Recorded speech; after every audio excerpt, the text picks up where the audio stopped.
सर्व मंगल मांगले शिवे सर्वार्थ साधिके शरण्ये त्र्यंबके गौरी नारायणी नमोस्तुते।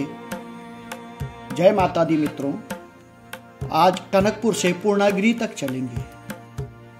दूरी तो केवल 22 किलोमीटर की है, लेकिन यात्रा का ठाट निराला है। पहाड़ी रास्ते पर चलते हुए जहां पग पग पर परीक्षा है, वहां डग डग पर प्रकृति का परम सौंदर्य भी दिखता है।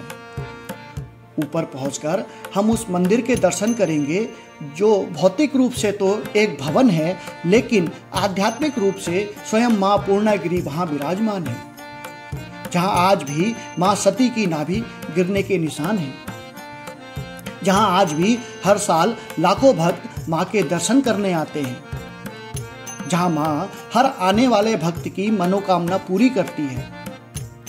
तो चलिए उस मां को प्रणाम करने चलते हैं जो ममतामयी है, जहां पहुंचकर मां का आशीर्वाद प्राप्त होता है।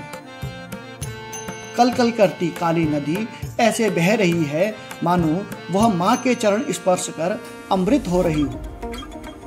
ये वो ही काली नदी है जो आगे चलकर शारदा, घाघरा और अयोध्या पहुंचते पहुंचते सरयू के नाम से जानी जाती है। नेपाल में इसे महाकाली के नाम से पुकारा जाता है। इसी काली के पूर्वी तट पर नेपाल है। मां पूर्णागिरि के धाम के बारे में कहा जाता है कि यहाँ वो ही आ पाता है जिसे मां बुलाती है। हम उन सौभाग्यशाली में से एक हैं जिन्हें मां ने अपने दरबार में बुलाया है।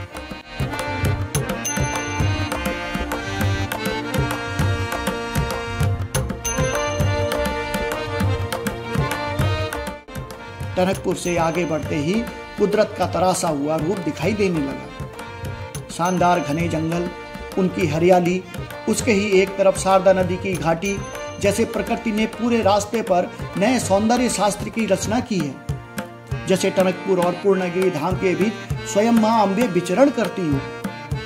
मां पूर्णागिरि की यात्रा ठुलीगाड़ से शानदार होती है। यहाँ से कठिन पहाड़ी मार्ग शुरू हो जाता है। यहाँ से भैरव मंदिर तक का सफर शेयर्ड जीपों द्वारा या अपने वाहन द्वारा हो सकता है, लेकिन जितने लोग गाड़ी से जाते हैं उससे कहीं अधिक लोग यहाँ से पैदल यात्रा भी करते हैं। यहाँ के आसपास की प्राकृतिक सुंदरता यात्रियों को आकर्षित करती है। यहाँ की यात्रा प्राकृतिक सुंदरता और आध्यात्मिक अनुभव का संगम कहलाती है। भैरव मंदिर से पहले ही वाहन खड़ा करने के लिए पार्किंग की सुविधा मिल जाती है। मां के जयकारे चारों ओर सुनाई देते हैं। बोलो पूर्णागिरि मैया की, बोलो पूर्णागिरि माता की। मां के जयकारों के बीच भक्तों का उत्साह और उल्लास देखते ही बनता है।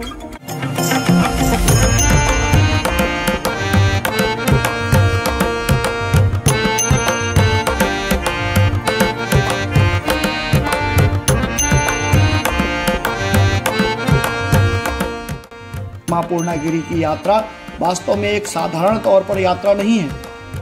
यह एक आत्मा को अपने निजी और आध्यात्मिक अनुभवों में डूबने का मौका प्रदान करती है।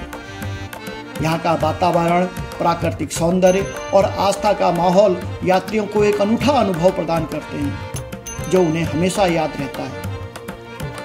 चढ़ाई के दौरान रास्ते में जगह जगह धर्मशालाएं, प्रसाद की दुकानें, होटल, खिलौनों की दुकान, सिंदूर, कड़े, चूड़ी, कंगन, भगवान की फोटो, प्रतिमाएं, ब्रेसलेट, माला जैसी सैकड़ों दुकानें मिलेंगी। जहां आपको यदि शॉपिंग करनी हो तो आप कर सकते हैं। आगे चलकर मंदिर में जाने के 2 रास्ते हैं। आप चढ़ाई कम सीढ़ी वाले रास्ते से करें तो आपको बहुत ही अच्छे प्राकृतिक व्यू देखने को मिलेंगे, जहां आपके फोटो वगैरह भी बहुत ही बेहतरीन आएंगे और आपको यात्रा का मजा भी आएगा। मां पूर्णागिरि धाम की चढ़ाई का रास्ता बेहद ही मनमोहक है। आप जैसे जैसे ऊपर चढ़ेंगे तो आपको बहुत ही हरे भरे पेड़ दिखाई देंगे, जो निश्चित तौर से आपको तरोताजा कर देंगे।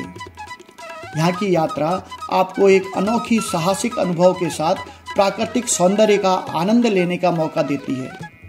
रास्ते में धूप से बचाव हेतु टीन शेड है। और किसी प्रकार के हादसे से बचाव हेतु जालियां लगी हुई हैं। सीढ़ियां चढ़ते चढ़ते आप मां के मंदिर तक पहुंच जाते हैं। सैकड़ों भक्त लाइन में लग दर्शन करते हैं। दर्शन कर हम ऐसे धन्य हुए जैसे जन्मों जन्मों के पाप धुल गए हों। मां हमें भक्ति दो, मां हमें शक्ति दो, मां सबका कल्याण करो। मां का यह मंदिर आध्यात्मिकता और आराधना का केंद्र है। मां पूर्णागिरि का मंदिर, जो कि 51 शक्तिपीठों में से एक है, इस मंदिर में मां पूर्णागिरि की पूजा और अर्चना होती है, जो एक अलग ही आध्यात्मिक अनुभव प्रदान करती है।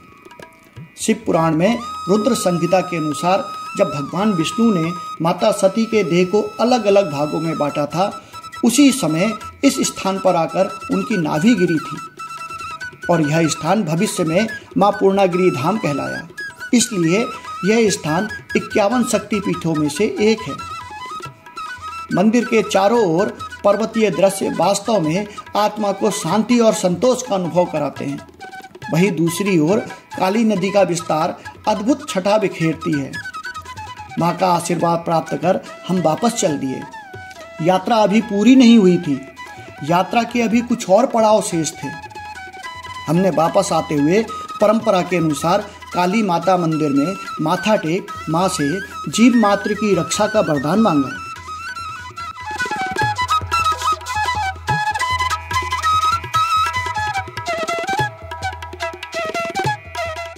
फिर काल भैरव से आशीर्वाद प्राप्त किया।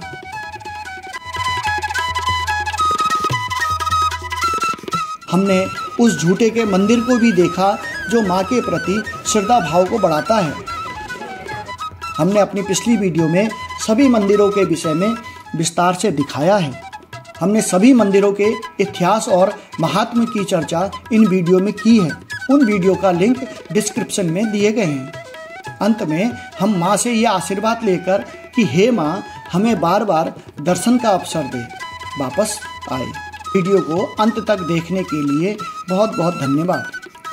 आपको यह वीडियो पसंद आया तो आप लाइक का बटन दबाएं और कमेंट्स में यह ज़रूर बताएं कि यह वीडियो आपको कैसा लगा। हमारे इसी प्रकार के वीडियो आपको प्राप्त होते रहें, इसके लिए हमारे चैनल को सब्सक्राइब भी करें। धन्यवाद। जय माता दी।